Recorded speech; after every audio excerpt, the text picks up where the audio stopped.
Hey everybody, I'm Edwina from Click Ad Agency. Welcome to another episode of our podcast, The Marketing Advantage. And today I have the pleasure of sitting down with Alexis Kemp, who is the founder and CEO of a natural skincare brand called My Sister Scrub. And why I was particularly interested in talking to Alexis is because she's doing something that a lot of us marketers have been advising so many small business owners to do, which is to come into the market niching down into a particular segment of a much larger market, right? Which in your case is skincare, Mhm. right? So I'll just let you introduce yourself to the audience and pick it up from there and talk about how you've niched down in the larger market of natural skincare and why you niche down in that way. Hi, everyone. My name is Alexis Kemp, and I'm the CEO and founder of My Sister Scrub. And I created this handcrafted natural skincare brand that focuses on self care, skincare, and sisterhood. Nice. So sisterhood, is that where the name My Sister Scrub came from? Because when I was doing the research, I was like, wait, does her sister have skincare problems? Or something like that, like sometimes we'll think it's this like, dramatic, like deep thing. If someone's like, no, it's just my sister had skincare problems. So I started making products for her. Yeah, so I came up with the name because I'm really big on sisterhood. Okay. My mom's really big on sisterhood as well. She's had like a sisterhood circle of 40 plus years. And then now Oh, I'm best nice. friends with her best friend's daughter, really close to Yeah. blood sisters. So I was like, I want to do natural skincare, but I don't know the name. And then it just dropped My Sister Scrub. So that's why the sisters is possessive.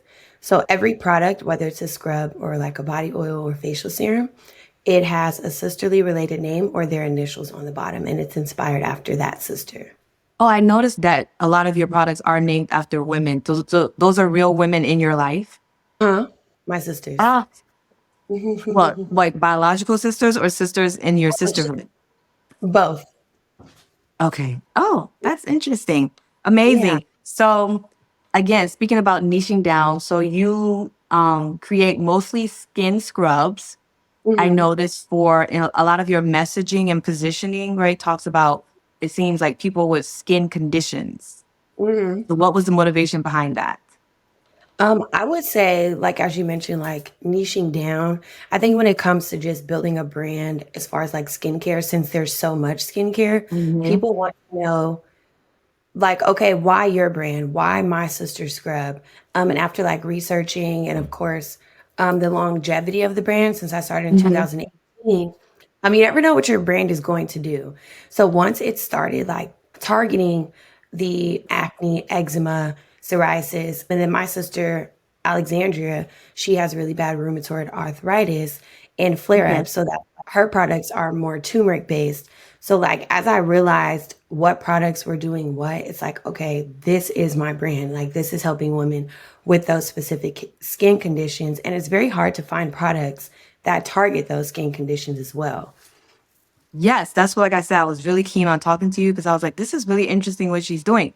I haven't seen anybody really niche down the way you like double down on skin conditions the way you did. And staying on the topic of skin conditions, I was writing notes here.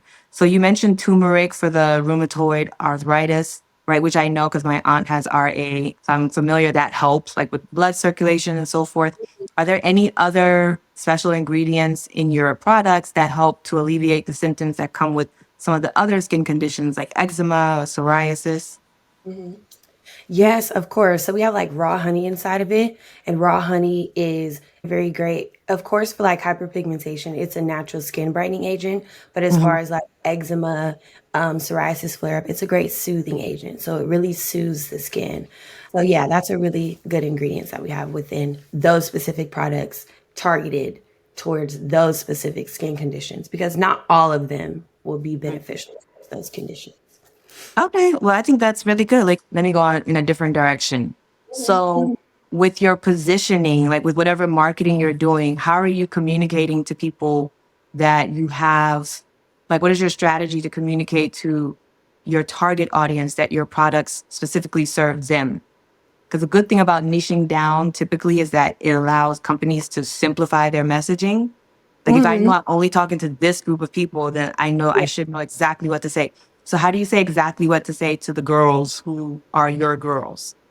That's a really good question. I would say, like, in regards to just marketing, you Uh-huh. have to be like relatable. That's why even like with the content that I post, I'll post my skincare routine. I'll post me having a breakout, even just like testimonials of scrub sisters who had Mhm. a very bad eczema flare up or their children had a very bad eczema flare up and used one of my soaps.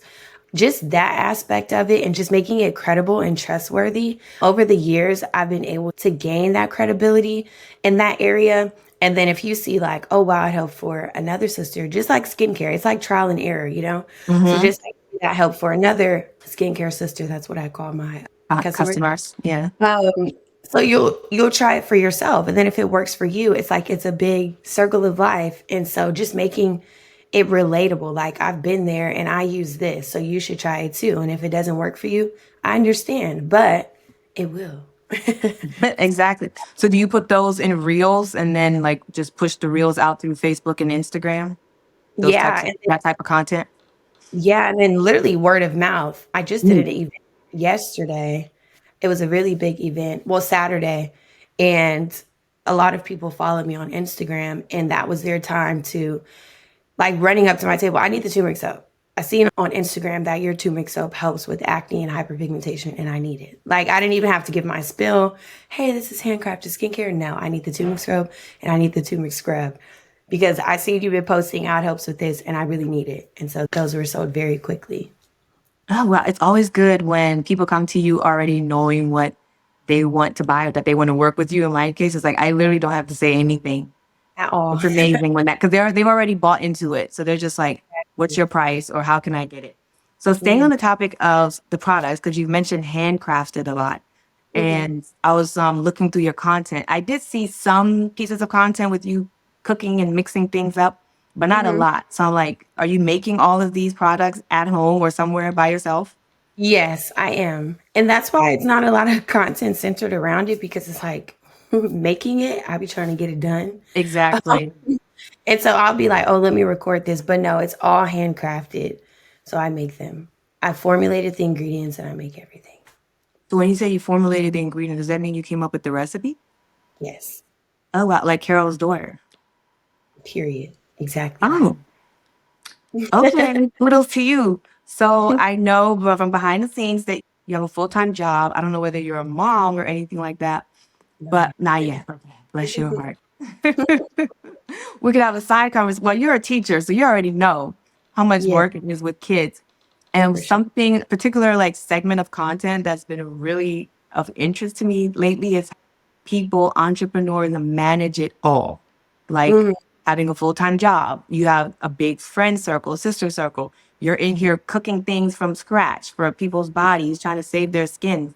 Like, mhm. do you have any time management secrets? Like, how do you do it all? Over the years, I have learned how to juggle much better. It's definitely a process. And I Mhm. have like planners, I have calendars.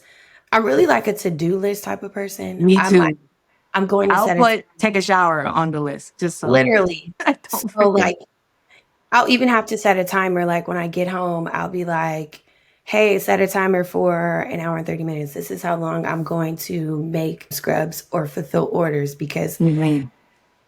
I Mhm. just can't spend that much time that day. So I have to create segments. So one day I may handcraft the orders and then the next day I'll prepare them for shipment. Or I'll take a break after that 1 hour and 30 minutes, cook, get ready for the next day. Then I'll go back to preparing orders. But I've learned to allow myself some grace because I do have a lot of things going on. And I love how my skincare sisterhood allows me that too, because I do like a fulfillment like time. Some days I can't. So I have to Yeah, allow but they myself grace. understand. Yeah. But of course the turnaround time is it's pretty good, of course, for handcrafted. But What yeah, is I the have turnaround time usually for handcrafted? yeah, Because yeah. I just forget I even order stuff, so I'm like the ideal client. I'll just be like 2 weeks later, like, didn't I order that body oil? Right. Yes, it'll Yeah, come it's soon. 7 to 10 days. It's not Okay, too only because it's handcrafted. So like right. if you order one of everything, like I have to Oh, so you make it as people order? order, Well, I guess yes. because like it's not shelf stable, right? It's fresh. Well, I use preservatives, but I want it to be as fresh as possible. Like you don't want a product that has been sitting on the shelf for months, right? Oh, because then it'll get rancid. Yeah. So like you want it fresh, and then your shelf life is about 7 to 8 months. once you get it. Mm. Now I'm curious because just because I like to cook, what do you use as a preservative? Is it lemon, like citric acid? No, it's called Octafin. So it's an actual skincare preservative. Oh, okay. Okay. So correct me if I'm wrong, but did I hear you say that you started your business in 2018? Yes, 2018.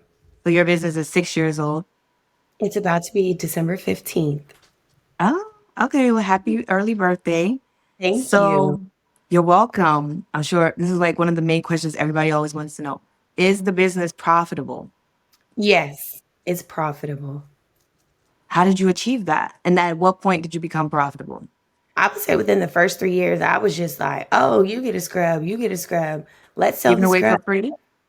Well, no, just like, oh, you want to buy it? Here you go. Like, okay, then I'm going to make money. Okay, but now I have to buy products. Because, I was young. I didn't really know.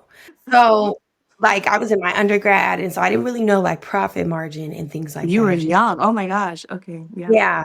So I didn't understand profit margin. I just knew like, okay, you make the money, you put it back into your business, you get a small cut of, whatever it was of how much you were selling, how much you needed to put back, how much you needed back in your account.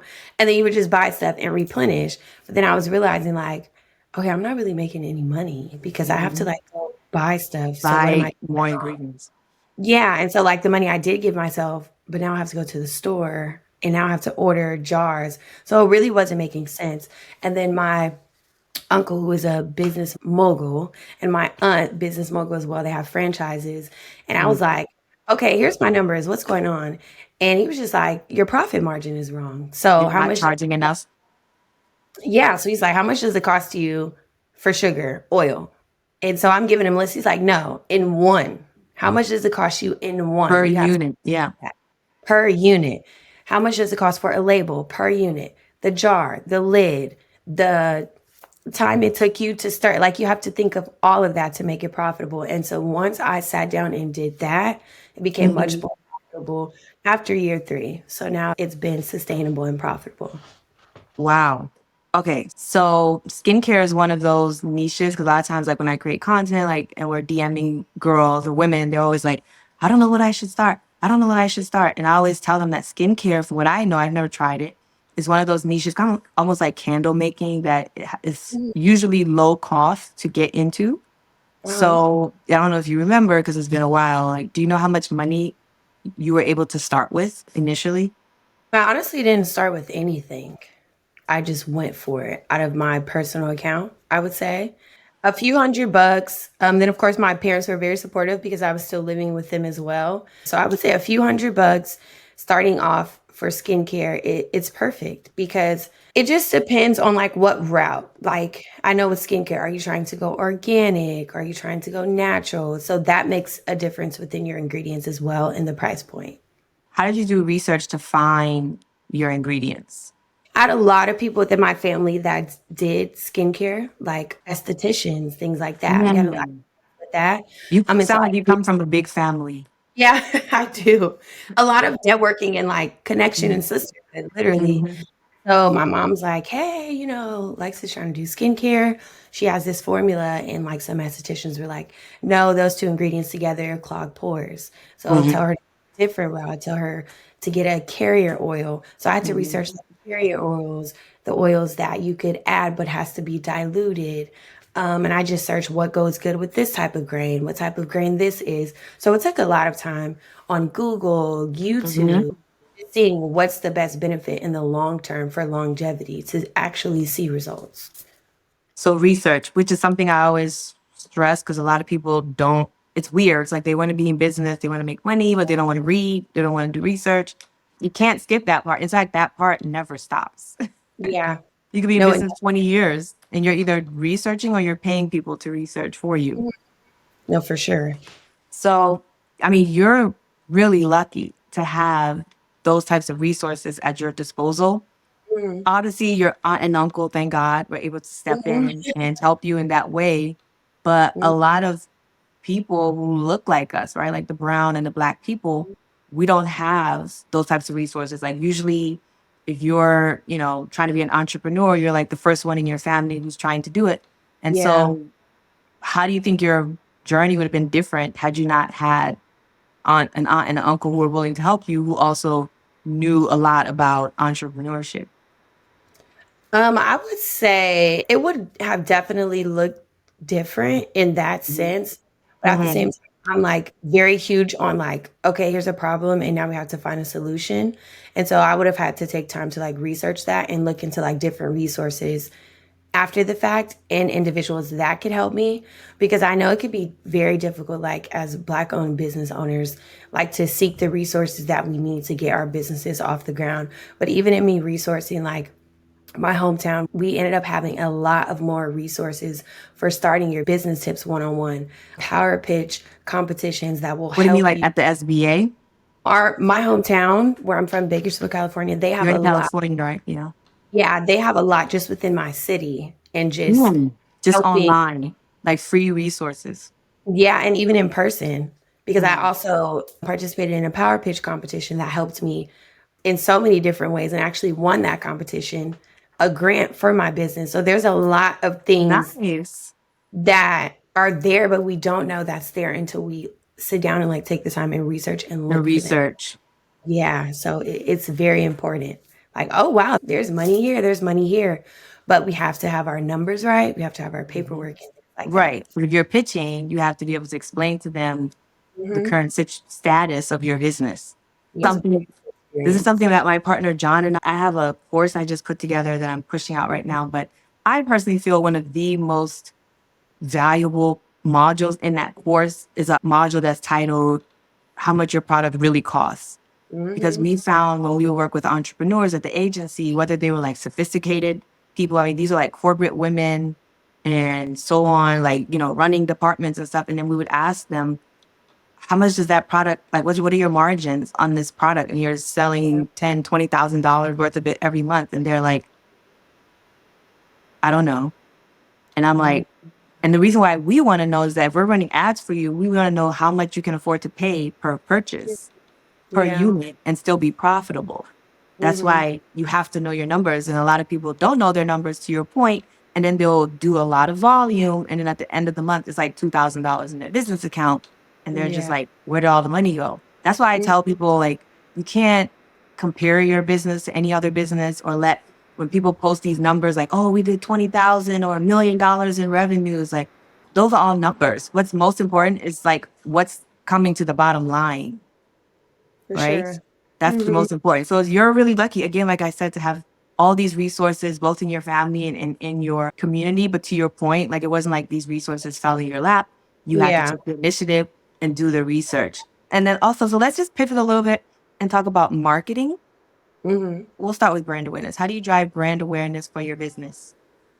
I would just say like posting, just being consistent. Like I said, word of mouth. Hmm. That's just the main goal. But Instagram is just a revolving circle. You're trying to figure out ads. You're trying to figure out how you can make your brand awareness be something that people want to see or that catches someone's eye. So I would just say like social media is really a really big component. Okay, so are you running ads? Yes, I run ads from time to time, but I'm trying to see how effective they are. What types of ads are you running?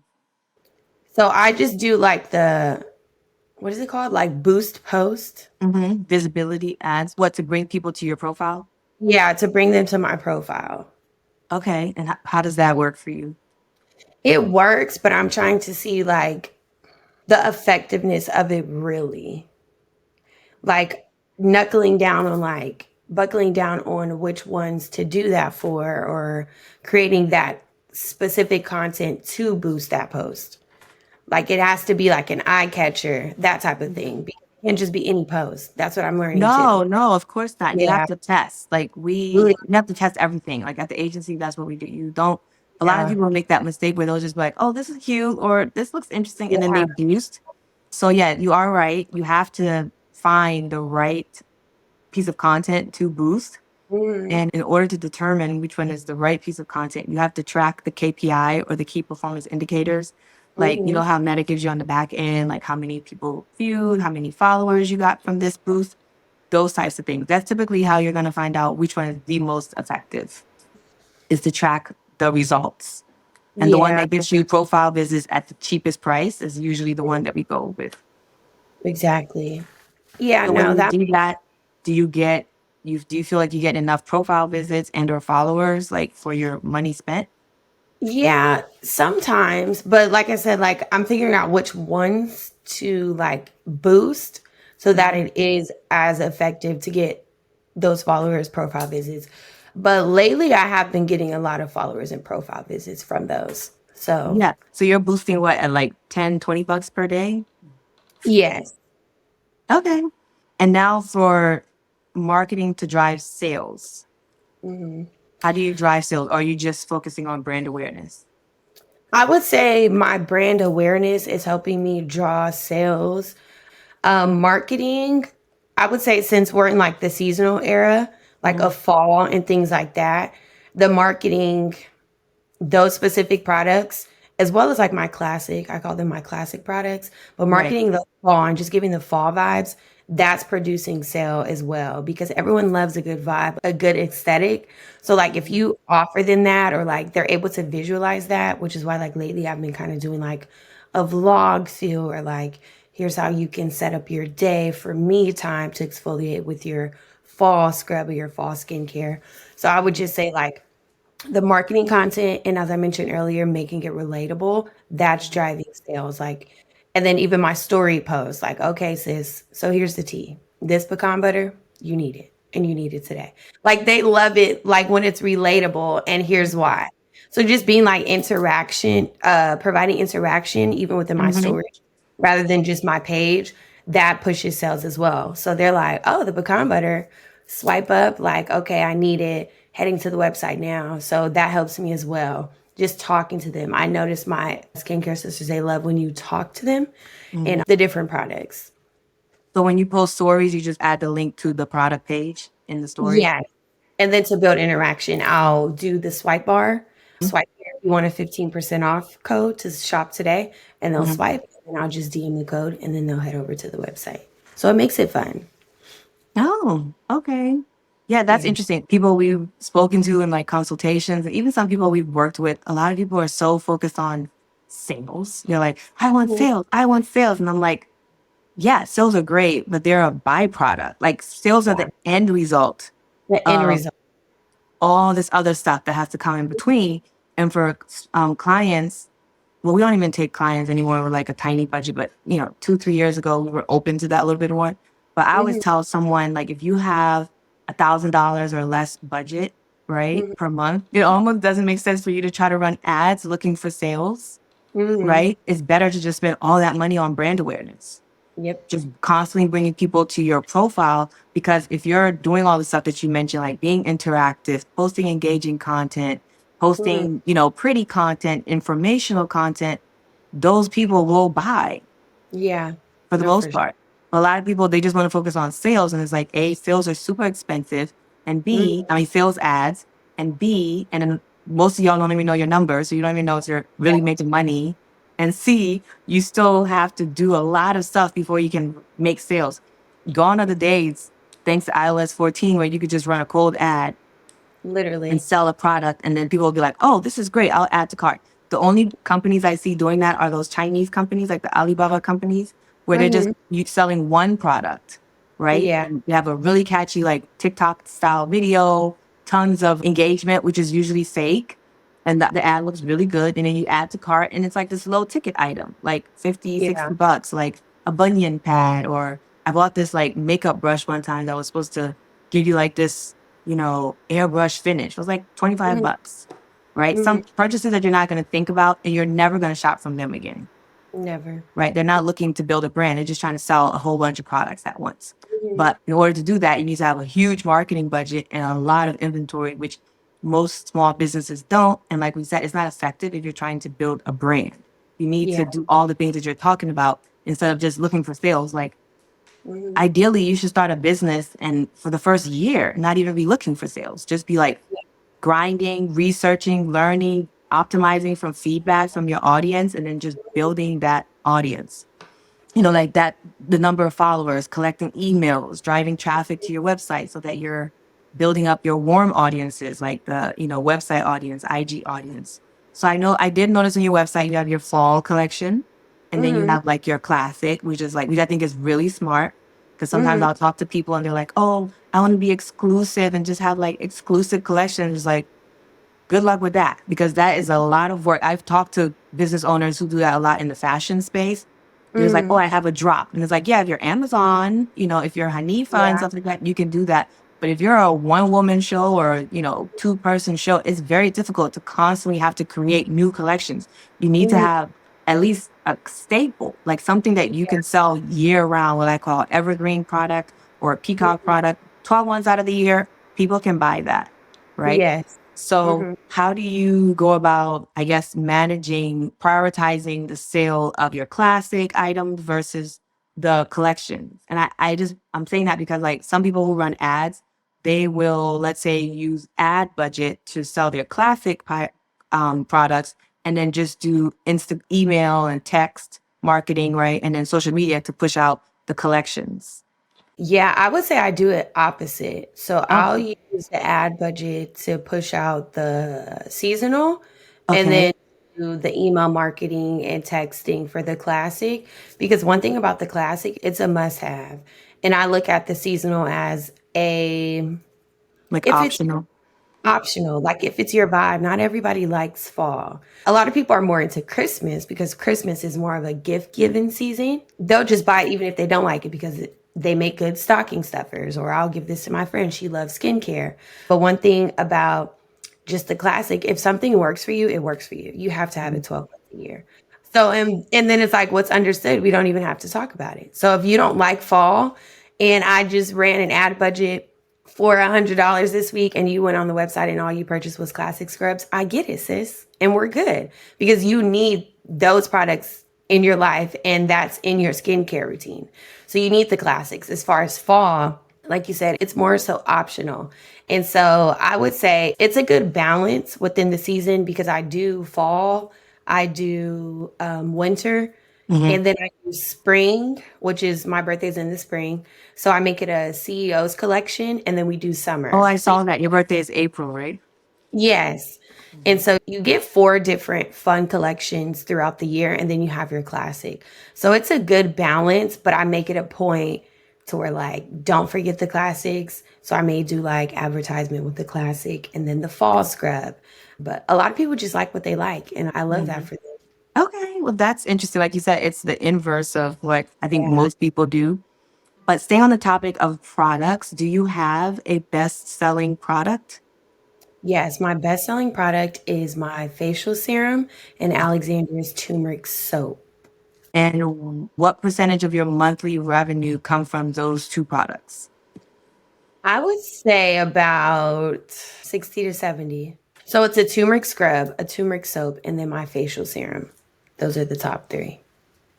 Okay, so are you making more turmeric products? Yeah. Right now, yes.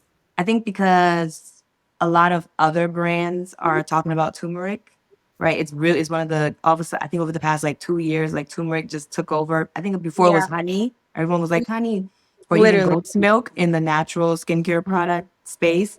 And then turmeric took over because it's like I said, it's good for hyperpigmentation, uneven skin, whatever, like circulation. And Yeah. so I'm sure your brand is kind of like riding that wave Yeah. of the turmeric ingredient Mhm. popularity in your space. Yeah, because my Alexander's turmeric soap is made with goat's milk. So it has the goat's milk and the turmeric and honey inside. So Ooh, that's like the trifecta. yeah, so it's amazing. And then but a lot of people ask like what do I recommend? And I'm like, well, do you want a cleansing bar or do you want an exfoliant? Because they both have turmeric. So what does your skin need right now? And so that's how they differentiate between either the scrub or the soap. Oh, so the turmeric scrub is exfoliating, and then the soap is the goat milk for cleansing. Yes. You don't have one where it's all together. No, not yet.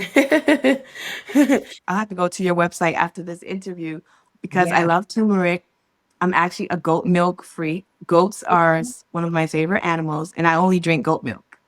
Oh, wow. I used to scent it with like lemon, but I did some research on that and I really like what was coming of age with lemon. So I don't scent it, but it's very Oh, I'm effective. curious and educate me. What's wrong with lemon? Because I love lemon.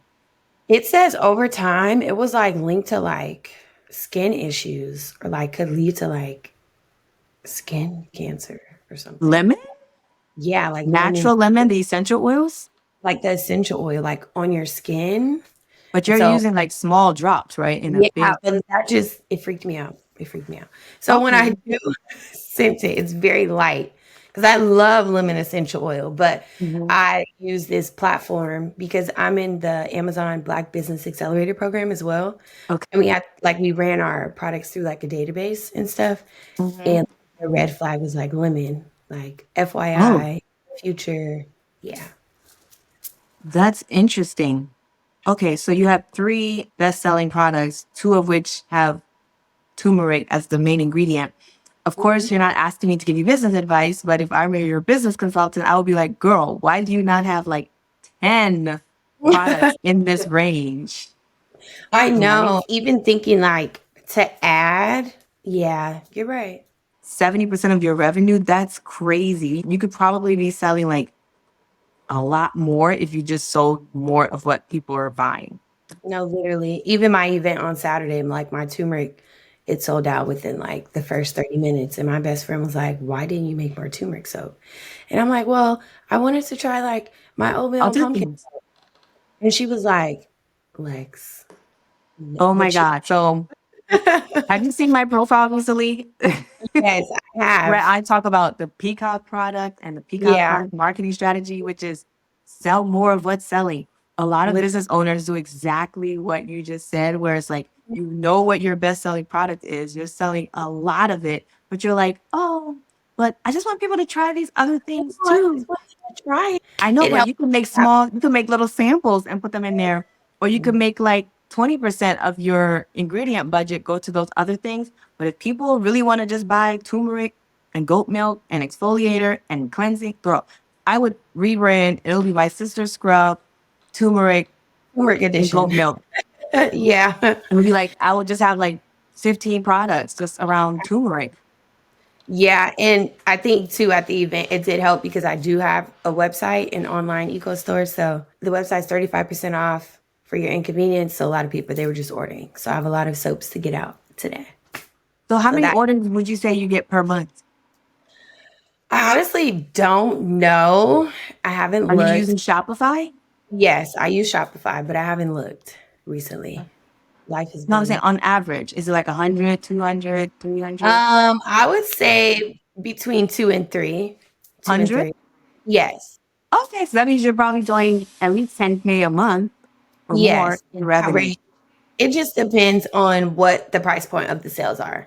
But on average, it's like what, between 8 to 10K a month in I revenue? would say about because I do have sales too. Yeah. I would say it just depends within the ballpark. I would say 5 to 10K. Say that. That's still good considering you still have a full-time job. Yeah. So I would say 5 to 10K depending on the season. And then I'm also in consignment as well. Oh, I noticed, I saw that you're in a store local to you. Yes. And that's my sister's store as well. Oh, So my sister owns the store.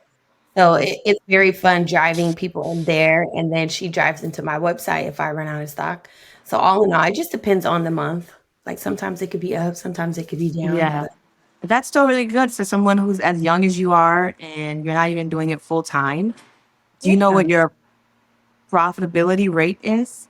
I would say I'm in the between 30 and 40% of that. That's really good. 30 and 40%. Yeah. Okay. So if you were to scale, like, are you interested in scaling your business? And if you were to scale, what would be your strategy to do that? I haven't even thought about that. But if I were, what would you suggest? So I think first you have to figure out, are you okay where you are? Because Mm, I've had clients who are like, listen, I just want to make 25,000 dollars a month because I have all this other stuff going on and I'm good. And then there are others who are like, the sky's the limit. So I think mm. it's first you have to figure out where you sit on that spectrum.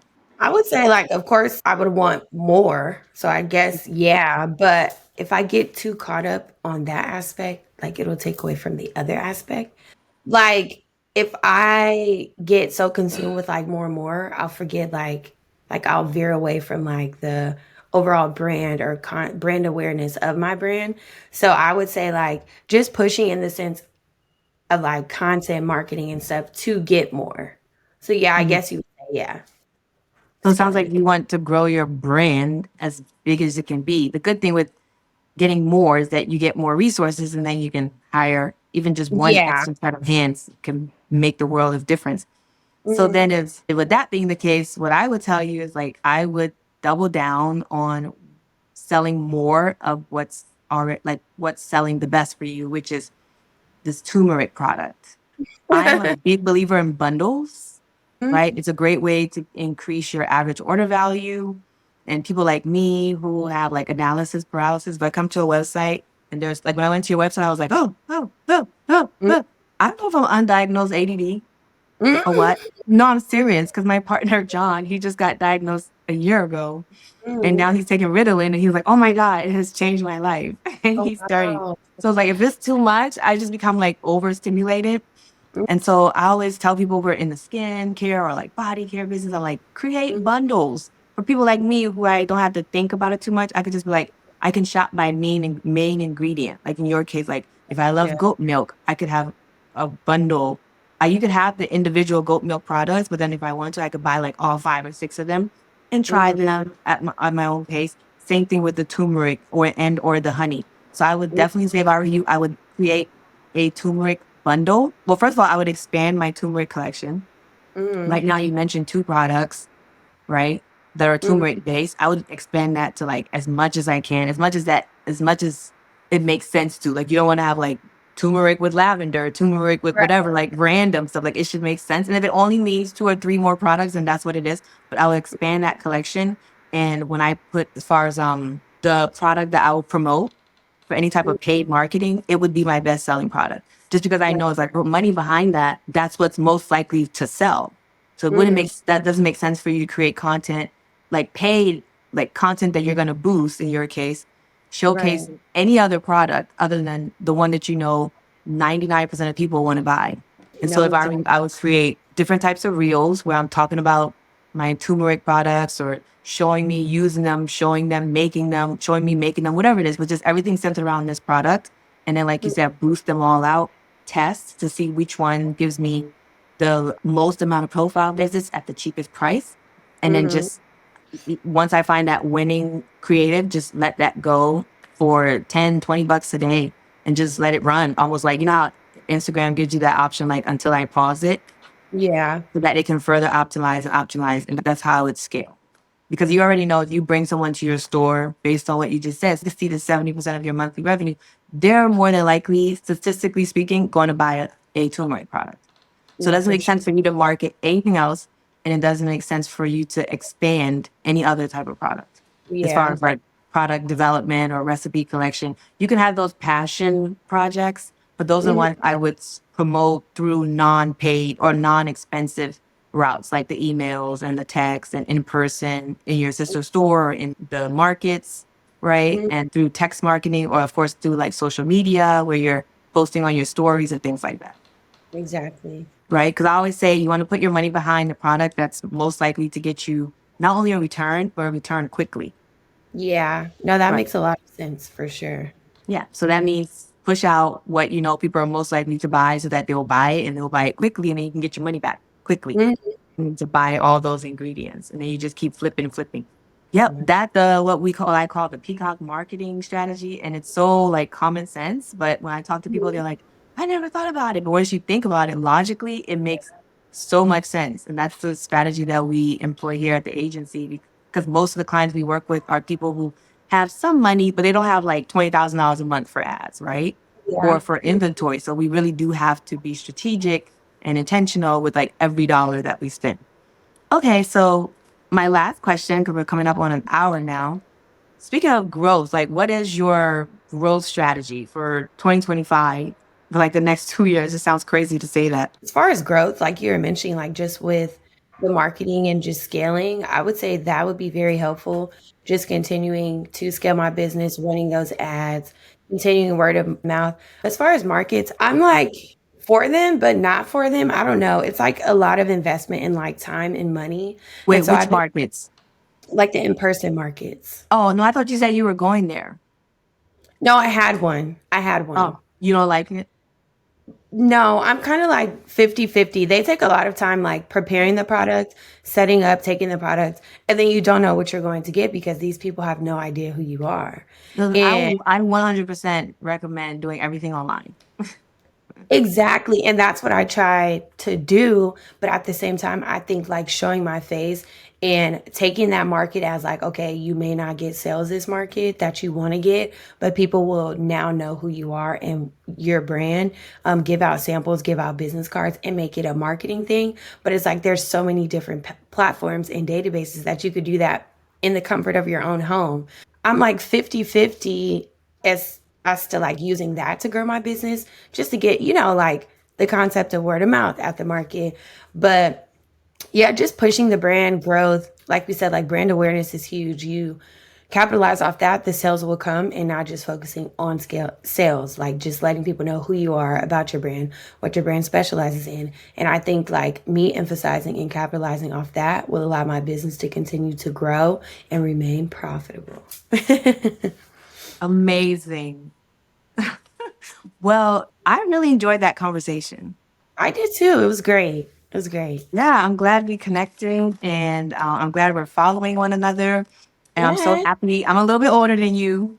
So I'm gonna No go way. into like big sister mode and just be like, I'm just so happy and proud of like, to see somebody who looks like me, who's doing what you're doing. That was Let's amazing. Yeah. So if there's any way that I can help you, like if you wanna talk through strategy, like everyone who I've done an interview with, like we still keep in touch and we'll like DM like of feel course. girl, what do you think about this? What do you think about that? So yes, Yes. please, like my DMs are always open to you now. Well, thank you so much. I'll let you go now and we'll be in touch. Yeah. Wait. Have a great rest of your day.